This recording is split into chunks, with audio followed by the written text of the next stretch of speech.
Farzandingiz ayrim tovushlarni yaxshi yetolmayaptimi? Unda bu massaj siz uchun. Ba'zida gipotonus, ya'ni muskullar sust ishlashi hisobiga farzandlarda nutq kechikishi yoki ayrim tovushlarni aytolmaslik holati yuzaga keladi.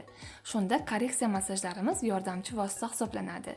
Bu massaj nafaqat nutqni rivojlantirish, balkim uyqu faoliyatini yaxshilash, asablarni tinchlantirish va motorikalarni yaxshi rag'batlantirish holatiga kuchaytirib beradi.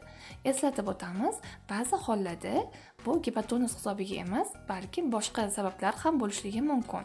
Bu korreksiya massajimizni har kuni bolajonlarda qilsanglar, o'zingizlar rezultatini juda ham yaxshi bilasizlar.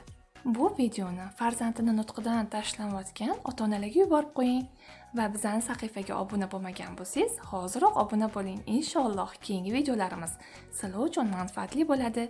Keyingi videolarda ko'rishguncha o'zingiz va yaqinlaringizni asrang. Unutmasligimiz kerak, bizning kichkinagina e'tiborimiz kelajakda juda ham katta natijaga erishtiriladi.